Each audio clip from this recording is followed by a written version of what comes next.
Halo, dan halo. Selamat pagi, siang, sore, dan malam. Apa kabar kalian semua nih?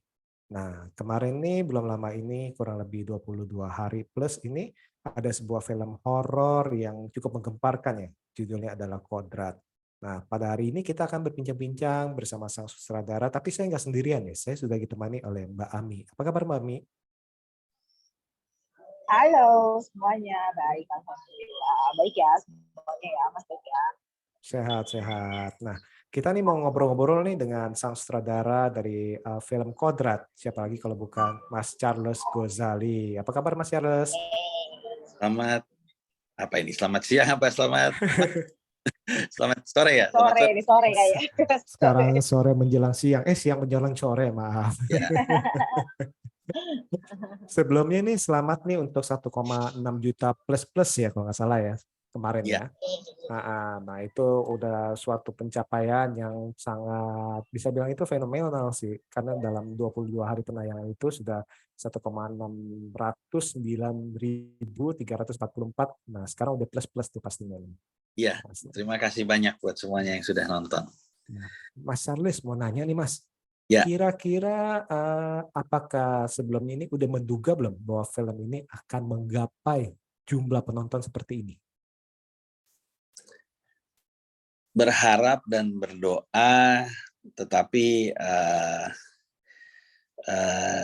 ya apa yang ada sekarang memang sesuatu yang luar biasa ya. Karena buat saya pribadi sendiri kan angka penonton ini belum pernah saya capai sebelumnya. Jadi sesuatu yang sangat luar biasa, terutama karena bukan hanya dari jumlah angka, tapi dari respon yang sangat-sangat membesarkan hati dari para penonton Indonesia yang sudah menonton Kodrat. Dengan beragam komentarnya tentunya, ada yang bilang serem, ada yang bilang tegang, ada yang bilang seru, ada yang bilang bahkan justru malah menangis gitu saat menonton Kodrat, karena tersentuh oleh konten keagamaannya. Jadi sesuatu yang nggak terbayang terus terang sebelumnya, dan sangat ini ya, membesarkan hati, sangat humbling banget lah pokoknya kami semua dari cast dan kru film Kodrat. Buat semua yang sudah menonton film Kodrat, luar biasa, terima kasih. Mantep ya Mbak Mi ya. Iya loh, saya aja nonton berkali-kali tuh rasanya apa ya, kayak yang apa ya, kayak ditampar gitu loh. Maksudnya ya saya muslim tapi kayak yang ya ampun kok gue masih kayak gitu ya gitu loh Mas. Sudah berapa kali nonton? 3 apa 4 atau 5 saya lupa deh, soalnya kan sering nobar jadi sering ikut nonton juga jadi. Kalau 5 kali dapat poster dengan tanda tangan Vino dan Marsha loh. Belum dikirim Oh tuh. ya, oh ya belum. Soalnya tiketnya nggak dikumpulin ya. Iya, tiketnya nggak dikumpulin soalnya kan nonton sama teman-teman semua sih gitu. Nah, Mas, kira-kira apa ya yang bikin penonton tuh suka atau apa ya mencintai film ini sampai mereka mau nonton tuh, kalau menurut Mas Charles sendiri apa ya, selain kontennya, selain filmnya gitu?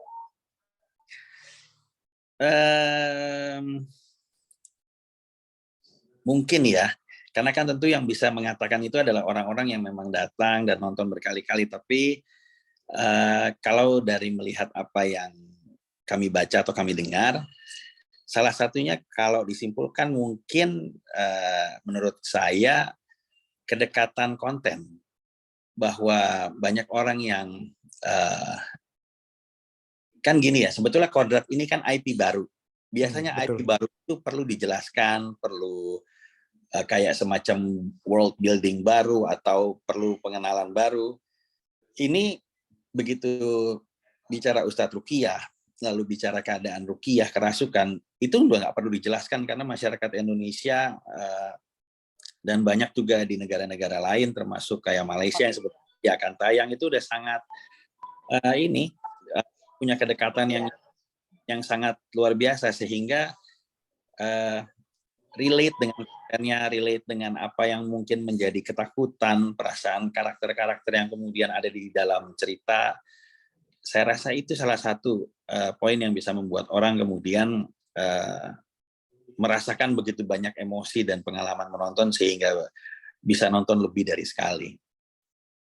Iya, karena kan kalau dilihat dari film ini kan bukan hanya horor aja, bukan hanya aksi aja, tapi kan mengenai apa dramanya juga ada nih, mengenai drama mengenai hubungan orang tua dengan anak, terus habis Ya, itu dengan saudara segala macam nih. Ini ada nih, bahkan tetangga antara yang utang dan diutangin juga ada ya. betul. Bahkan Iya antara itu. bahkan antara yang di atas dengan yang Betul, di bawah, Betul. antara bawah dengan eh, makhluk ciptaannya kita manusia. betul, betul, betul. Ini menarik, menarik nih. Nah, terus selain itu kan kita bisa lihat ini tadi sempat saya ngomong juga bahwa ini kan banyak sekali nih unsur-unsurnya nih. Nah, boleh nanya nggak, kenapa di film ini tidak mau mengambil formula film horor pada umumnya nih? Biasanya kan kalau film horor pada umumnya kan fokusnya kan ke sosok tanda kutip hantunya itu ada selalu menjual apa jump scare-nya yang serem-serem. Kenapa kok di Kodrat ini justru fokusnya ke sosok sang ustadznya ini nih, bukan sang hantunya, bukan main villain-nya. Eh, saya rasa salah satu alasannya adalah karena kami di Magma dan terutama penulis kami, Gia Reksi dan Mas Asaf Antariksa, percaya bahwa sebuah film itu adalah tentang storytelling, sehingga penceritaan itu penting, perlu punya konflik dan perlu punya journey bagi karakter-karakter utama di dalam filmnya. Yang kedua, karena memang kalau dari saya sendiri, mungkin kami di Magma itu sadar kami bukan uh, pemain yang sudah punya track record kuat di genre horor, sehingga untuk pada saat kita masuk ke genre yang buat kami mungkin masih terbilang cukup baru, uh, kita perlu membawa sesuatu yang beda, satu keunikan atau keunggulan, sehingga penonton kemudian mau menoleh dan menengok ke arah kami dan menonton filmnya. Karena secara brand kami belum terkenal dengan membuat genre horor, dan Kodrat adalah IP baru, sehingga apa yang ditawarkan itu memang perlu punya keunikan dan keunggulan, dan sesuatu yang baru itu kan akan punya nilai daya tarik ya bagi penonton. Saya rasa itu. Tapi apa Darwati waktu itu sempat gak merasa, aduh ini beresiko kagak ya, istilahnya seperti itu? Oh iya, terutama karena Kodrat itu kan secara judul bukan membawa entitas horor. Hmm, hmm. Jadi kita bicara uh, santet gitu ya. Kita bicara ada judul apa lagi yang ada? Iblis dalam kandungan, pengabdi setan gitu. Itu kan rata-rata berbicara mengenai entitas horornya, entitas kegelapannya. Kalau Ivana memang juga tidak, tapi dia sudah datang dari universe Danur yang sangat dikenal. Kakak ini Desa Penari juga sudah sangat dikenal karena kontennya.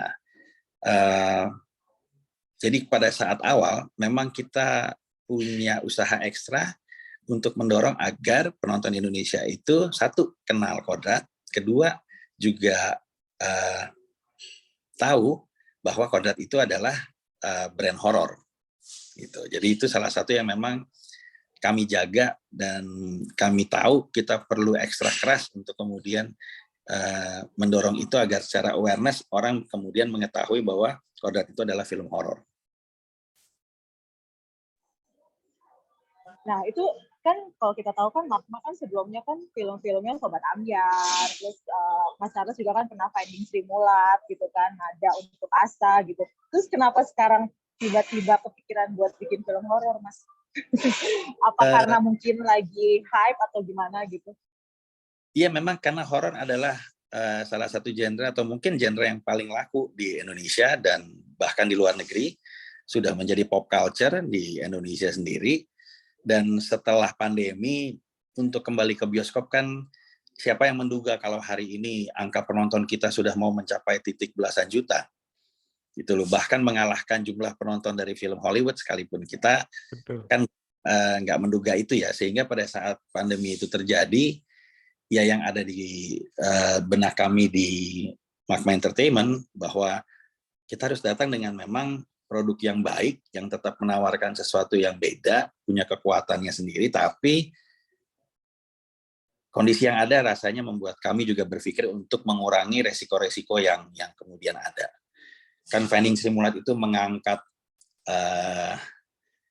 Sri Mulat sebagai entitas budaya komedi di Indonesia yang mungkin sudah tidak dikenal oleh anak-anak zaman sekarang.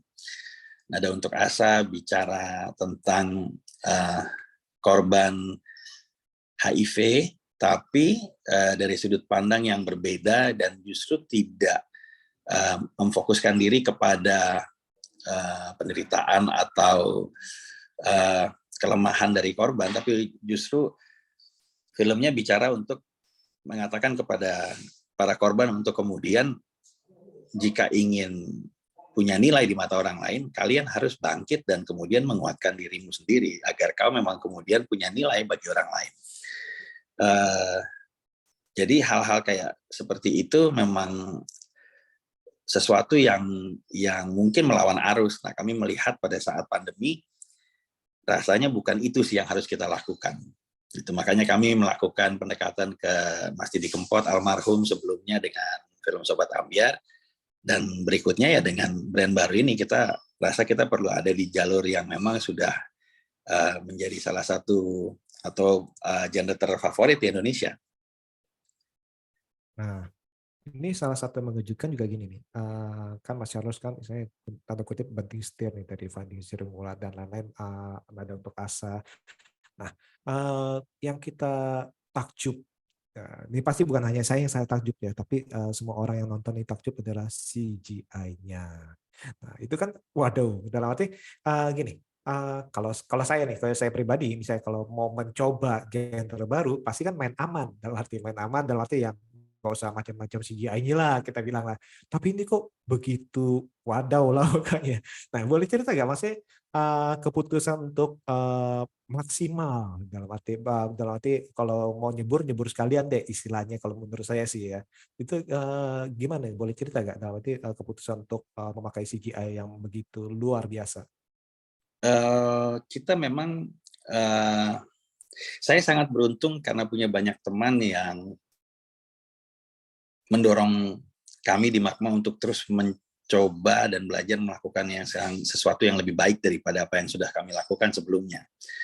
Teman-teman kayak Teguh Raharjo dari editing, lalu kemudian Hani Pradijya, Om Frans Paat juga kemudian mendorong kita untuk mencari lokasi yang belum pernah dilihat orang sebelumnya, sehingga world building dari Kodrat itu sangat punya look yang berbeda, unik, dan kemudian punya sentuhan yang menghadirkan unsur nuansa mistis yang magis gitu loh. Itu kita tuh didorong gitu, karena kalau secara produksi memang mungkin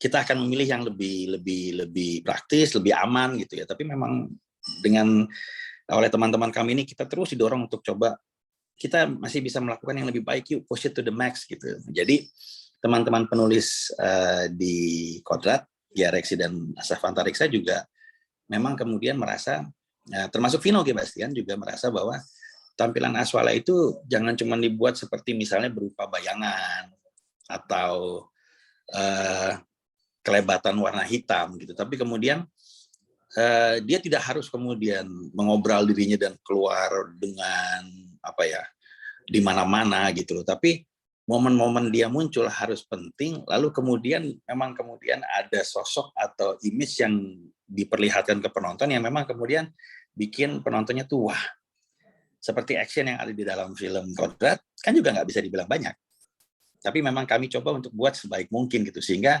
nggak banyak tapi impact-nya besar, sehingga dia meninggalkan kesan yang baik gitu buat penontonnya. Nah, hal-hal ini kemudian kan memang didorong dari teman-teman tadi, dan Gaga Nugraha dan timnya yang menghandle CGI di film Kodrat juga berusaha keras untuk memberikan yang terbaik, dan hasilnya bisa dilihat bahwa memang sangat-sangat ini ya, banggalah kami yang di Luar Kodrat, biasa. teman dari timnya Gaga Nugraha, dan ini adalah sebuah yang baik, karena kalau kita nggak mencoba melakukan itu, mencoba mempush segala sesuatunya secara maksimal, begitu kalau kita bikinnya sesuatu yang biasa, lalu kita main nih di 2022 sekarang. Coba lihat apa yang dilakukan KKN secara kualitas produksi atau Pengabdi Setan 2 dengan ini ya, thrill ride-nya gitu loh, dengan kamera work-nya yang sangat liar gitu. Banyak sekali yang kemudian film-film ini datang dengan pendekatan produksi yang sudah sangat baik. Kalau kita nggak kemarin push, ya kita akan jadi biasa atau bahkan ketinggalan. Gitu. Jadi terima kasih teman-teman semua yang sudah mendukung kami. Iya, iya, keren-keren. Di timnya benar-benar solid, luar biasa semuanya. Semua dari tim produksinya itu sangat-sangat keren. Nah, bahkan post production juga keren banget. Nah, kalau bicara soal CGI lagi, kira-kira tantangan terberatnya apa nih? Kalau boleh tahu nih. Itu creature-nya. Creature-nya itu karena memang dibuat 3D. Jadi pas syuting kita ada bawa anjing yang memang secara ukuran memang besar, bentuknya juga menyerupai apa yang kami mau buat. Lalu juga anjingnya memakai marker-marker tracking yang memang kemudian direncanakan untuk kita lakukan motion capture untuk dia nanti kemudian ditambahkan atau disempurnakan. Tapi yang salah satu yang paling susah itu kan sebenarnya adalah geraknya ya. Geraknya lalu bobotnya itu kemudian mesti real sehingga dia tidak terasa ringan melayang dan jadinya nggak real gitu. Lalu gerakannya, kemudian elemen kecil detailnya seperti bulunya gitu, liurnya, pergerakan mata, sinar bola matanya itu semua kan detail tuh. Nah, kita sudah bawa anjingnya, bahkan tidak satu, kita pakein tanda marker, kita shoot. Tapi memang begitu ini dilakukan penggabungan, karena waktu lagi anjingnya itu yang di gudang yang nyerang Marsha, itu ada manusia dengan baju hijau yang kemudian diserang, yang kemudian kita gantikan dengan posisinya Marsha. Tapi memang rasanya kemudian secara ini blendingnya nggak sempurna, sehingga akhirnya Gaga dan timnya bilang kita bikin ini yang lebih baik. Jadi akhirnya mereka bikin ulang pakai 3D modeling. Chris Lee dari Caravan Studio kemudian mencari bentukannya, desainnya secara detail, lalu dibuat oleh timnya Gaga, dan hasil yang ada sekarang itu melewati proses yang cukup berulang kali, cukup panjang, tapi hasilnya cukup baik ya, bisa dilihat, dan itu ya effort dari kebersamaan banyak departemen, tapi yang lead di CGI memang timnya Gaga Nugraha. Dan Hani Pradigya mungkin untuk blending, karena CGI itu harus blending dengan gambar yang di-shoot. Itu lightingnya, apanya itu harus jadi satu. Jadi ya ini perkawinan ya, karena kalau begitu kerjasamanya nggak blending, nggak marriage, akan terlihat terpisah nanti tuh. Animasinya nggak bisa masuk. Nah itu pas anjing, itu kenapa anjing Mas yang dipilih ya? Maksudnya kemarin sempat nanya sih soal anjing gitu kan. Cuman saya pengen tahu aja kenapa yang dipilih anjing, dan mungkin kita sempat lihat waktu itu ada ular juga kan yang pas nyebrang apa sih mobil itu ada ular juga. Itu ada kaitannya nggak antara anjing dan ular? Iya kan, jadi pada saat ular itu penggambarannya pada saat masuk ke desa. Dan kalau diperhatikan detailnya, pada saat ditanya oleh Kodrat saat pertama meruqyah Alif Amri, kan ditanya, dan entitas goib kegelapannya itu kan menjawab lewat Alif kan dengan mengatakan bahwa namanya adalah Kodam. Lalu dia itu pengikut aliran gelap apa gitu loh. Jadi yang pertama merasuki Alif itu bukannya Aswala. Aswala datang pada saat kemudian Kodrat kembali ke desa itu dan melakukan ruqyah.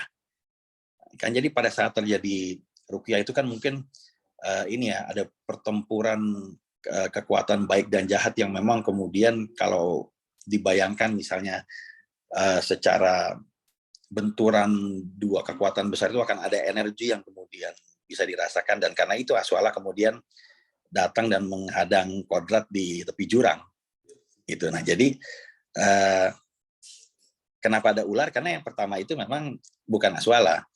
Nah, pilihan kenapa nama Aswala itu dicari oleh penulis kami berdasarkan riset lewat buku ruqyah yang mereka pelajari, juga dengan diskusi dan datang dan kemudian bertanya, minta pengawasan dan mencari tahu lewat beberapa rumah ruqyah yang ada di Indonesia, bahwa kemudian Aswala itu ditemukan di dalam literatur itu memang salah satu iblis yang memang dikenal sebagai ahli sihir. Nah, itu jadi ada, bukan dikarang namanya. Lalu bentuknya kenapa anjing? Karena lagi-lagi berdasarkan apa yang saya tahu lewat yang dipelajari oleh tim penulis, di dalam Islam itu biasanya iblis itu dalam penjelmaan jika mewujud ke binatang, biasanya yang ditemukan atau dipercaya itu ada dua, ular dan anjing. Gitu. Jadi karena itu yang namanya Aswala, jadi kita rasa itu lebih dekat sehingga wujudnya itu kemudian kita ambil yang anjing dan yang ular kita pakai untuk yang sebelumnya. Gitu. Jadi itu semua berdasarkan ini kok, research, diskusi, bertanya dan melakukan pencarian data yang cukup bertahap ya. Iya sih, percaya sih, soalnya yang pas anjing aja itu kan pas yang ngejilat Marsha itu kan ngejilat Kodrat kan langsung pakai tanah gitu kan. Itu maksudnya buat aku sih itu detailsnya lumayan keren sih, maksudnya situnya diperhatikan sih ketika si anjingnya itu ngejilat Kodrat, terus Kodratnya ngambil tanah itu mukanya itu sih. Aku soalnya waktu itu nontonnya sama Mas Tiawan, terus aku bilang sama Mas Tiawan, oh iya benar-benar ini benar ini benar gitu sih, keren sih. Bahkan harus, karena sedang dalam suasana meruqyah dan pertempuran, selain tanah harus air 7 kali. Iya betul. Memang itu juga berdasarkan kaidah-kaidah yang ada. Iya, kalau gitu. Itu bentuk inilah usaha dari kami dan tim penulis terutama untuk menjaga elemen-elemen yang ada agar tidak salah dan bisa dipertanggungjawabkan. Setuju sih, detailsnya oke banget ya Mas Tiawan ya. Sepanjang film tuh saya sampai yang Mas Tiawan tuh, oh ya ini oke nih. Gitu. Iya. Kalau gitu nih penulis naskahnya pastinya ini nggak main-main lah kita ngomongnya.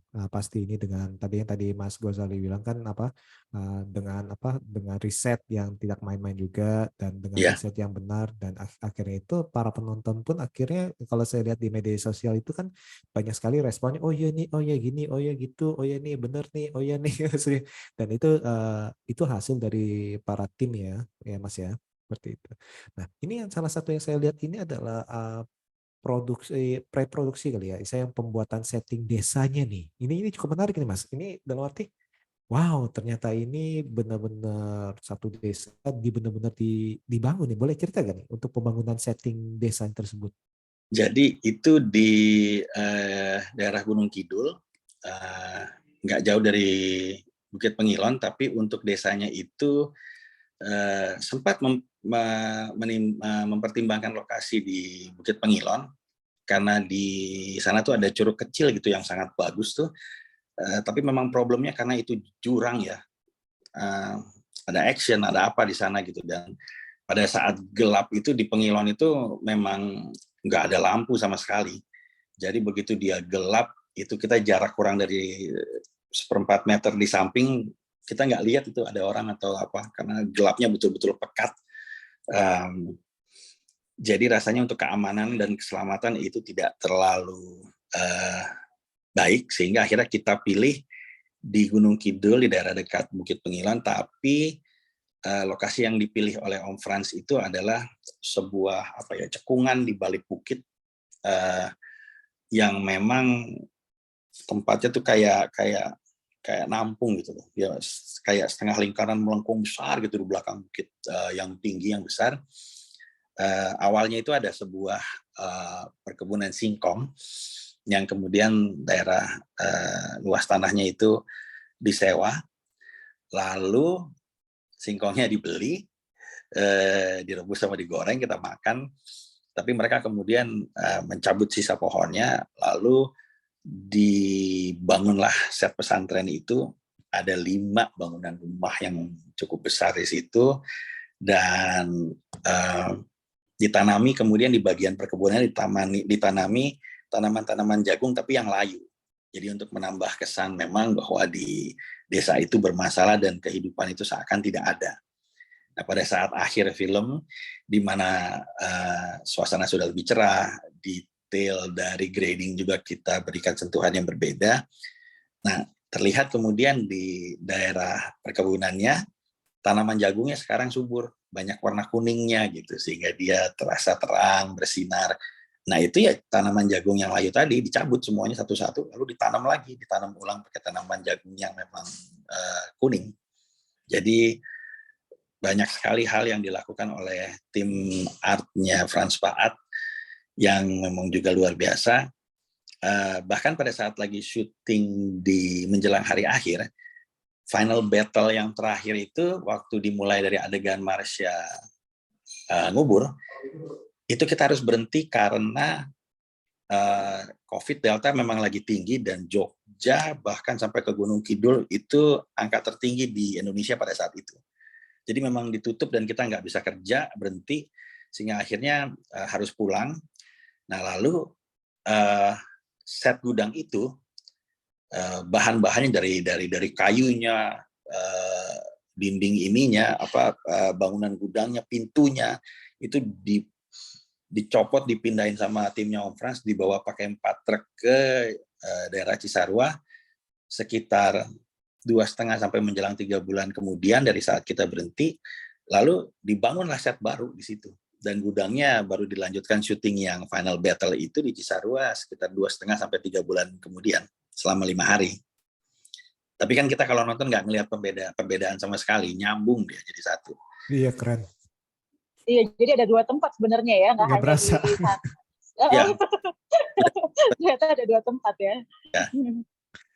Itu total berapa, kalau boleh tahu nih, total untuk produksinya berapa hari tuh syuting, kalau boleh tahu? Kita akhirnya ada di 22 hari. Dari 19 hari pertama itu kena hujan 3 hari, jadi penggantian 3 hari karena hujan. 22 hari terakhir final battle itu setelah mau selesai, kami masih rasa belum maksimal, jadi tambah 1 hari, jadi total 23 hari syuting.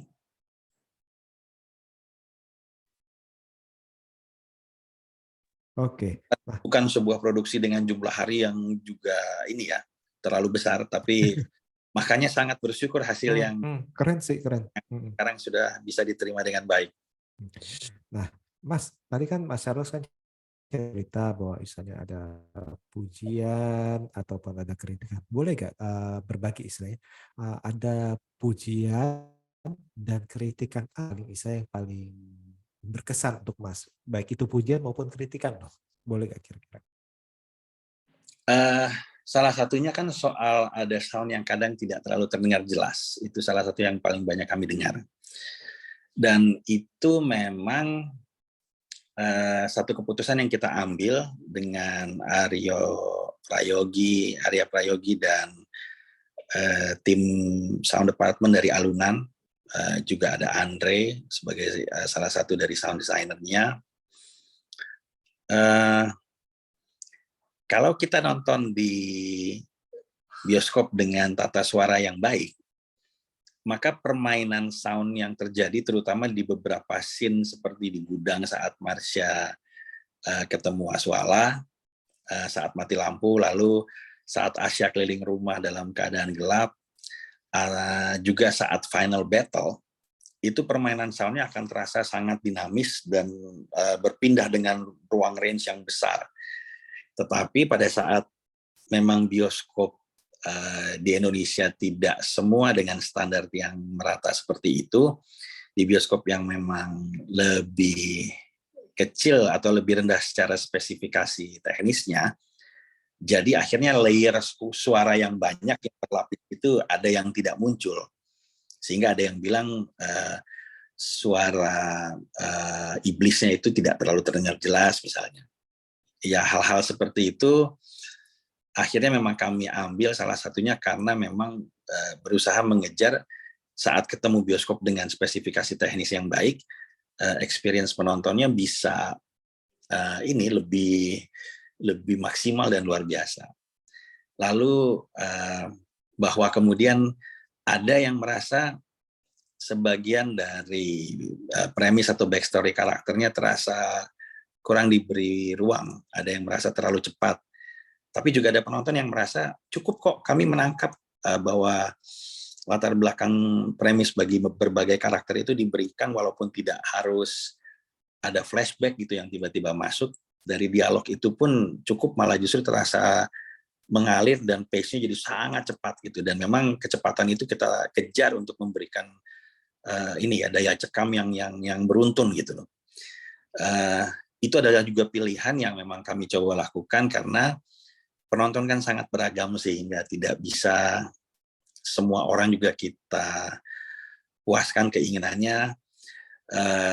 Mungkin ke depan kami juga bisa belajar untuk lebih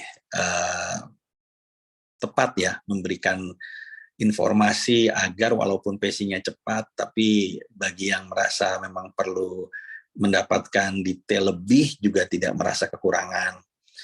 Itu beberapa hal yang saya dengar dari atau saya baca dari review. Kalau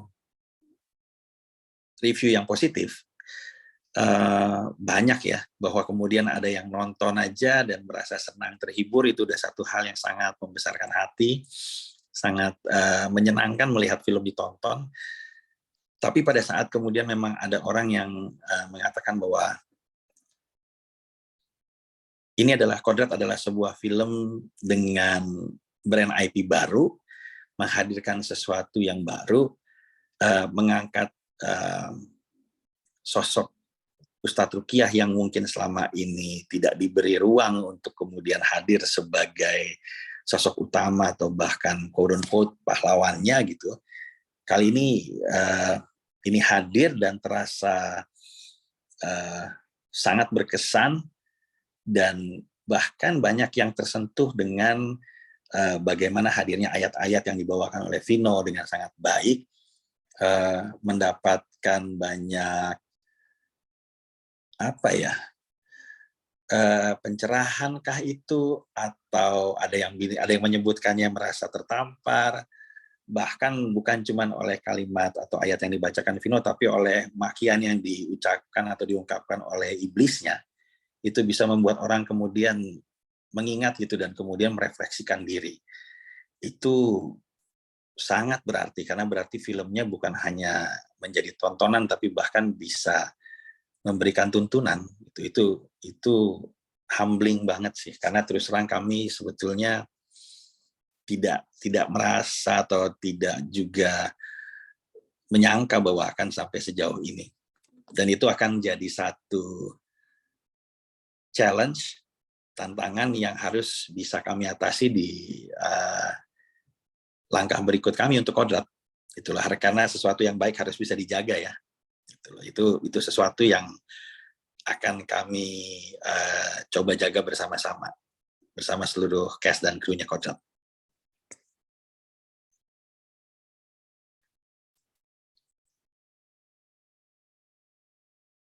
Oke, sorry. Nah, iya sih benar sih. Memang yang tadi sempat dibilang itu memang di film ini sepertinya itu seolah-olah itu bukan mengutamakan entitas daripada sang iblis nih, tapi kita lebih kepada sang protagonis, yakni sang ustadz nih, saya sang protagonis yang juga manusia bukan yang manusia yang sempurna, manusia dengan segala kekurangan, baik itu dengan masa lalunya, dengan trauma, istilahnya dengan perasaan, dengan pikiran, dan dengan keraguannya, dan benar-benar manusiawi yang bukan benar-benar manusia super, saya bukan. Nah, seperti itu mungkin kan itu kan juga yang sangat menjadi melekat di hati. Belum lagi mengenai pace-nya, menurut saya sih pace-nya itu kan memang sudah pilihan dan itu juga merupakan pilihan bagus karena pace-nya ini terjaga dari awal. Dari awal Mbak Ami udah geleng-geleng. Udah masuk ke depan. Dari awal sampai akhir itu istilahnya tanpa basa-basi tapi full tapi padat gitu. Kalau ini kalau menurut saya, dan itu merupakan sesuatu yang keren sih. Nah ini untuk final battle antara Marsha dan Vino, boleh kurang lebih itu berapa kali take tuh, inget gak Mas? Untuk menciptakan sesuatu yang wadaw lagi, wadaw lagi. Take-nya panjang karena syuting aja 5 hari kan untuk bagian ending itu. Itu butuh 5 hari sendiri. Jadi bukan adegan di gudang itu total 5 hari, enggak. Itu dari Vino sama Marsha masuk pada saat Marsha mengubur itu 5 hari. Dari situ saja. Kemudian ada shot panjang yang kita ambil karena memang kepengen terasa ini ya, kepengen mengajak penonton untuk merasakan hadir di tengah-tengah pertarungan itu, sehingga di saat kita rasa memang perlu ada gambar yang terasa live gitu, terasa liar, tidak dengan cutting. Gambar-gambar panjang itu adalah salah satu yang memang punya tingkat kesulitan tinggi karena ada bacaan ayat, ada koreografi, Marsha bahkan dijambak, ditarik ke belakang gitu ya sambil dibacain ayat, lalu kemudian dari kesakitan, kelemahan berbalik emosinya kemudian menjadi entitas yang kemudian justru mengintimidasi, tertawa dan menekan, lalu ikut membacakan ayat, bahkan kemudian menekan dengan ayat itu kan shot panjang kalau dilihat satu shot tuh. Nah itu hal-hal dan take seperti itu yang kemudian cukup menantang. Selain memang shot-shot, money shot yang memang spesial seperti pada saat kemudian mereka melayang ke atas atap gudang dengan kamera yang berputar 180 derajat lebih, itu juga memakan waktu yang panjang ya, dan ketepatan koordinasi dari banyak tim.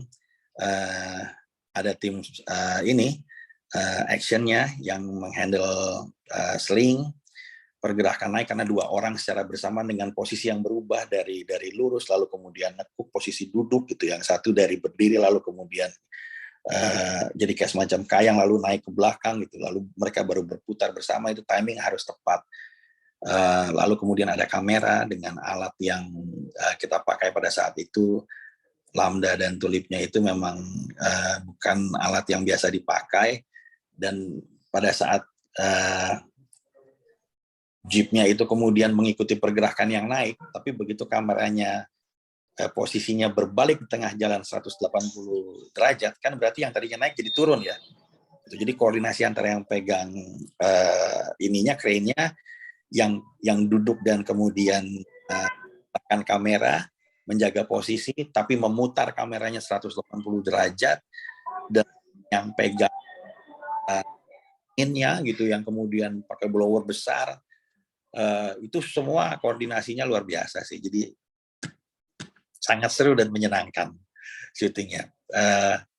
Melelahkan, Vino dan Marsha sama mau dibonyok-bonyok biru, tapi ya kita semua pada saat melihat hasil ya, Alif pun gitu bangga banget dengan adegan dia yang dikubur. Itu semua merupakan sebuah sesuatu yang akhirnya hari ini penuh syukur bisa kita nikmati penuh senyum gitu. Prosesnya nggak gampang, tapi hasil akhirnya hari ini sangat kami nikmati. Oke, keren. Dan dengar-dengar nih bentar lagi ke Malaysia nih. Nah, gimana? Kira-kira nih persiapan apa nih? Apa sudah dengar-dengar istilahnya kabar, wah ini kayaknya ini bakalan antusias daripada negara tetangga nih. Selain Malaysia, kemana lagi nih, Mas? Kan main di tanggal 24 di Malaysia. Setelah itu Singapura, Brunei, ada Vietnam, Kamboja. Kami sedang mencoba mungkinkah bisa ke Saudi mungkin, atau kemanapun yang memang bisa kemudian kami bawa kodrat, kami akan coba. Di tanggal 15 kemarin, pihak Astro Show sudah melakukan pemutaran advance bagi sebagian pengamat film dan reviewer, dan lagi-lagi hasilnya luar biasa. Oke, kemarin tanggal 15 ya? Ya, kalau dibaca di akun sosialnya Kodrat, film Kodrat, itu ada review-review yang kemudian sudah kami tag, itu luar biasa. Hashtagnya tuh Kodrat MY. Oke, Kodrat Malaysia ya? Ya. Oke. Wah, keren nih Mbak Ami ya. Semoga hasilnya nanti di negara lain juga baik. Harusnya sih insya Allah ya. Mudah-mudahan. Lalu untuk kelanjutannya kira-kira gimana nih? Kan di terakhir kalau kan 1,6 juta orang udah nonton lah ya gitu kan. Kodrat will return gitu kan. Nah itu kira-kira gimana nih? Kapan dan apakah akan disegerakan atau gimana nih Mas? Bocorannya dong. Apakah prequel atau sequel atau gimana nih? Sequel yang ada prequelnya. Oke. Jadi memang ada beberapa hal yang memang sengaja kami simpan yang akan kami jawab di sequel berikut. Sudah masuk ke tahap penulisan ide cerita, direncanakan untuk tahun 2023 menjelang akhir seperti Kodrat saat ini, atau awal 2024 rencananya. Jadi antara itu. Mudah-mudahan hasilnya lebih baik sehingga teman-teman yang menanti bisa kemudian kembali menemukan sesuatu yang baik, yang sangat rewarding saat menonton Kodrat 2 nantinya. Doakan ya, mohon doa restu. Iya. Wah, jangan-jangan Kodrat 2 part 1 and part 2 nih. Enggak. Jadi Enggak. trilogi. Enggak ya? Oh, memang konsepnya trilogi, tapi nggak dibikin part 1, part 2 rasanya. Oh, lagi bikin part 1, part 2. Oke. Nah, sebelum kita tutup nih, sebelum pertanyaan penutup sih, dalam arti, mau nanya dulu nih, apa nggak mau buat action figure Kodrat? Kan penggemarnya kan banyak nih, untuk pasti para penggemar film Kodrat nih menanti-nantikan, mau action figure nih Kodrat nih, gimana? Dengan segala senang hati kalau misalnya ada company atau pembuat action figure Ya, yang saya mau. kami di Magma Entertainment kepengen banget karena nanti Krisli bisa bantu dengan desainnya. Kepengen, Mas, saya mah kepengen banget. Siapa tahu dari Magmanya yang langsung bikin. Ini pasti para penggemar penggemar ini pasti banyak kolektor nih biasanya sih figur-figur.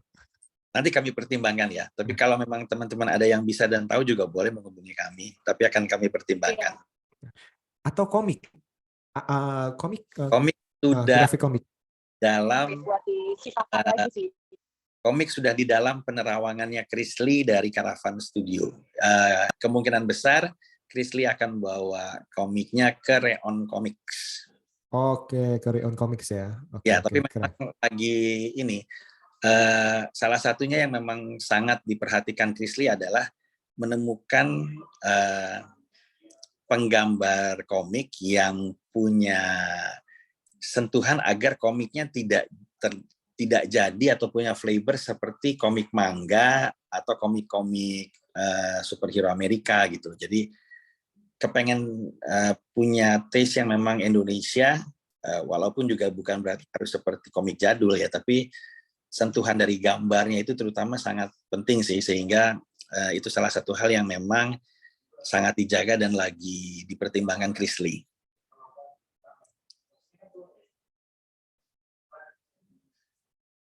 Oke. Ini keren nih. Pokoknya ini nama apa kita sih menanti-nantikan dengan sangat nih dalam arti ya. Apalagi 2000, wow, masih setahun sih cepet sih, nggak berasa sih, soalnya kita udah melewati tahun demi tahun, itu cepet sekali biasanya sih. Betul. Nah, oke. Untuk sebagai penutup nih, Mas Charles, kira-kira ada pesan-pesan nggak untuk para pendengar ataupun mereka yang sudah menonton ataupun yang belum menonton Kodrat?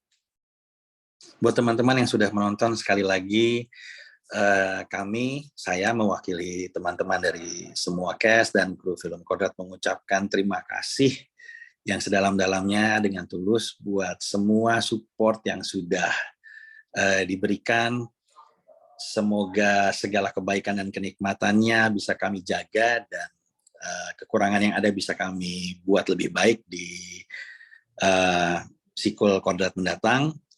Dan sampai hari ini Kodrat masih tayang, masih main di cukup banyak bioskop di seluruh Indonesia. Jadi bagi yang mau menonton, masih bisa ke bioskop, masih bisa ruqyah bareng Ustadz Kodrat di bioskop.